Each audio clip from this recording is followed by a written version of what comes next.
ओम श्री विष्णुवे नमः।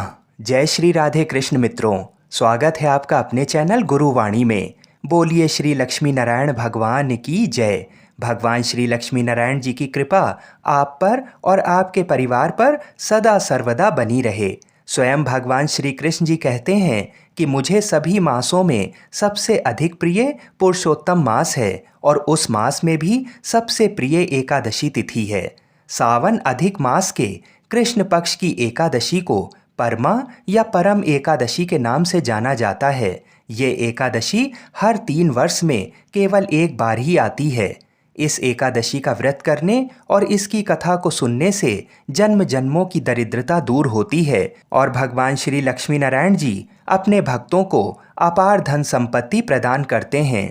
वर्ष 2023 में परमा एकादशी का व्रत 12 अगस्त दिन शनिवार को रखा जाएगा। आज के इस वीडियो में हम आपको परमा एकादशी की वही व्रत कथा और महात्म्य को सुनाएंगे जो स्वयं भगवान श्री कृष्ण जी ने अर्जुन को सुनाई थी। और कथा सुनने के बाद परमा एकादशी की संपूर्ण पूजा विधि, महत्व, नियम और एकादशी तिथि की संपूर्ण जानकारी देंगे और साथ ही साथ ये भी बताएंगे कि एकादशी के अगले दिन व्रत का पारण कितने बजे करना शुभ होगा और व्रत क्या खाकर खोलें। तो आइए भगवान श्री राधा कृष्ण जी के चरणों का ध्यान करते हुए परमा एकादशी की व्रत कथा को सुनते हैं। व्रत कथा को सुनने से पहले आप सभी से हमारा विनम्र निवेदन है कि आप भी अगर भगवान श्री कृष्ण जी के भक्त हैं तो इस चैनल को सब्सक्राइब अवश्य करें और कमेंट में जय श्री राधे कृष्ण अवश्य लिखें।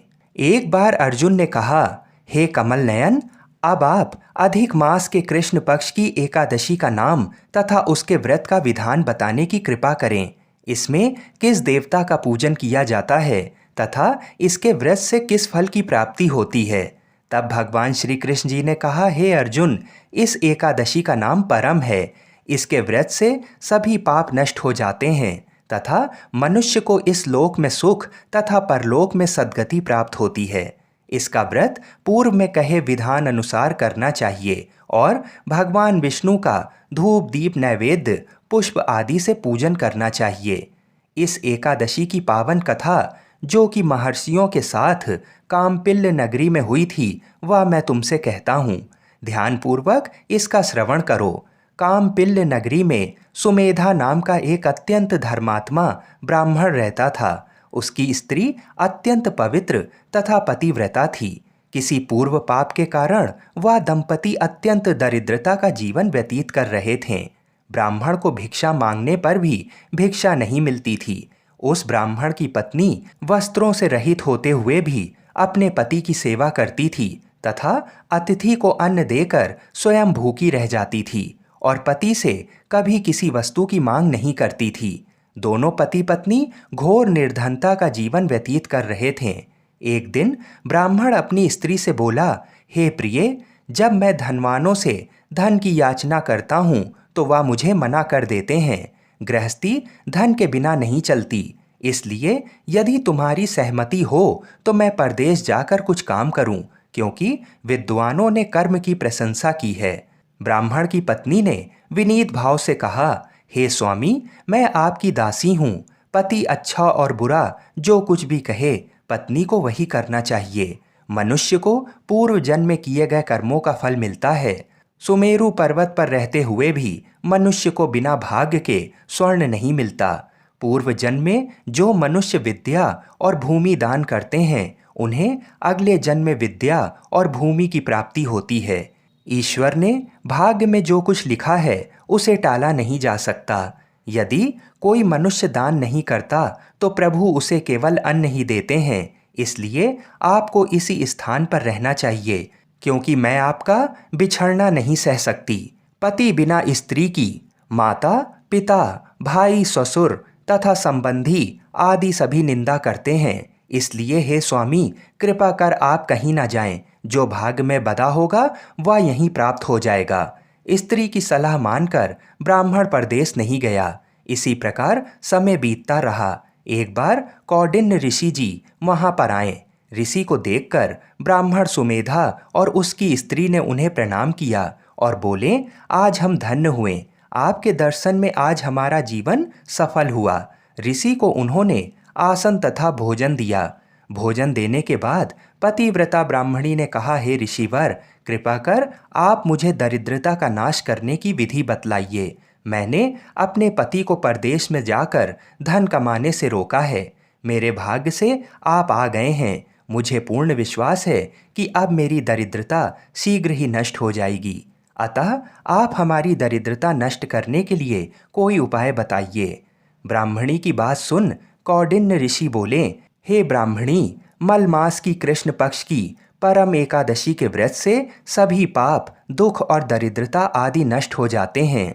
जो मनुष्य इस व्रत को करता है वह धनवान हो जाता है। इस व्रत में नृत्य गायन आदि सहित रात्रि जागरण करना चाहिए। भगवान शंकर जी ने कुबेर जी को इसी व्रत के करने से धनाध्यक्ष बना दिया था। इसी व्रत के प्रभाव से सत्यवादी राजा हरिश्चंद्र को पुत्र, स्त्री और राज्य की प्राप्ति हुई थी। तदुपरांत कौंडिन्य ऋषि ने उन्हें एकादशी के व्रत का समस्त विधान कह सुनाया। ऋषि ने कहा, हे ब्राह्मणी, पंचरात्रि व्रत इससे भी ज्यादा उत्तम है।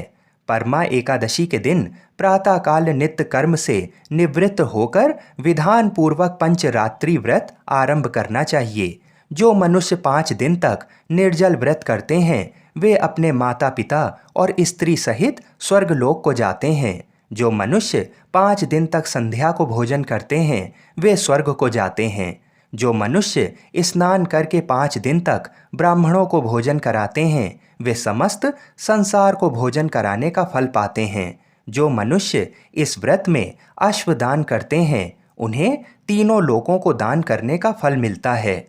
जो मनुष्य उत्तम ब्राह्मण को तिल दान करते हैं वे तिल की संख्या के बराबर उतने वर्षों तक विष्णु लोक में वास करते हैं। जो मनुष्य घी का पात्र दान करते हैं वह सूर्य लोक को जाते हैं। जो मनुष्य 5 दिन तक ब्रह्मचर्य पूर्वक रहते हैं वे देवांगनाओं के साथ स्वर्ग को जाते हैं। हे ब्राह्मणी, तुम अपने पति के साथ इसी व्रत को धारण करो। इससे तुम्हें अवश्य ही सिद्धि और अंत में स्वर्ग की प्राप्ति होगी। कौंडिन्य ऋषि के वचन अनुसार ब्राह्मण और उसकी स्त्री ने परमा एकादशी का 5 दिन तक व्रत किया।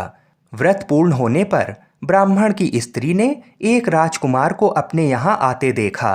राजकुमार ने ब्रह्मा जी की प्रेरणा से एक उत्तम घर जो कि सब वस्तुओं से परिपूर्ण था उन्हें रहने के लिए दिया। तदुपरांत राजकुमार ने आजीविका के लिए एक गांव दिया। इस प्रकार ब्राह्मण और उसकी स्त्री इस व्रत के प्रभाव से इस लोक में अनंत सुख भोग कर अंत में स्वर्ग लोक को गए। इसके बाद भगवान श्री कृष्ण जी कहते हैं, हे अर्जुन, जो मनुष्य परमा एकादशी का व्रत करता है उसे सभी तीर्थों व यज्ञों आदि का फल प्राप्त होता है। जिस प्रकार संसार में 2 पैर वालों में ब्राह्मण, 4 पैर वालों में गऊ, देवताओं में देवेंद्र श्रेष्ठ हैं, उसी प्रकार मासों में अधिक मास उत्तम है। इस माह में पंचरात्रि अत्यंत पुण्य देने वाली होती है। इस माह में पद्मिनी और परम दोनों एकादशी भी पड़ती हैं। इनके व्रत से सभी पाप नष्ट हो जाते हैं। अतः दरिद्र मनुष्य को एक व्रत जरूर करना चाहिए। जो मनुष्य अधिक मास में स्नान तथा एकादशी का व्रत नहीं करते हैं उन्हें आत्महत्या करने का पाप लगता है। यह मनुष्य योनि बड़े पुण्यों से मिलती है, इसलिए मनुष्य को एकादशी का व्रत अवश्य ही करना चाहिए। हे कुंती पुत्र अर्जुन, जो तुमने पूछा था वह मैंने विस्तार पूर्वक बता दिया। अब इन व्रतों को भक्ति पूर्वक करो। जो मनुष्य अधिक मास यानी कि पुरुषोत्तम मास की परम एकादशी का व्रत करते हैं वे स्वर्गलोक में जाकर देवराज इंद्र के समान सुखों का भोग करते हैं और तीनों लोकों में पूजनीय हो जाते हैं। माता लक्ष्मी की प्राप्ति केवल दौड़ भाग से नहीं होती, अपितु भगवान की कृपा से माँ लक्ष्मी सदैव ही हम पर कृपा बनाए रखती हैं। बोलिए श्री लक्ष्मी नारायण भगवान की जय। आइए अब पंचांग के अनुसार जान लेते हैं कि एकादशी तिथि कब से कब तक है और व्रत के पारण का शुभ समय क्या रहेगा। काशी के पंचांग के अनुसार एकादशी तिथि प्रारंभ होगी 11 अगस्त को सुबह 5:06 से और एकादशी तिथि समाप्त होगी 12 अगस्त को सुबह 6:31 पर। तो सूर्योदय के समय एकादशी तिथि 12 अगस्त को होने के कारण परमा एकादशी का व्रत 12 अगस्त को ही रखना शास्त्र अनुसार सर्वोत्तम रहेगा। अगले दिन यानी 13 अगस्त रविवार को व्रत का पारण यानी व्रत को खोलने का शुभ समय होगा सुबह 5:30 से लेकर सुबह 8:07 के मध्य में। व्रत को खोलने से पहले भगवान का पूजन एक बार पुनः करना चाहिए और तुलसी माता का भी पूजन अवश्य करें। उसके बाद ब्राह्मण को दान दक्षिणा आदि देकर ही भगवान के प्रसाद को खाकर अपना व्रत खोलें। व्रत खोलने वाले दिन आंवला खाना भी बहुत ही शुभ माना जाता है। भगवान श्री लक्ष्मी नारायण जी हम सभी की मनोकामनाओं को पूर्ण करें। जय श्री राधे कृष्ण।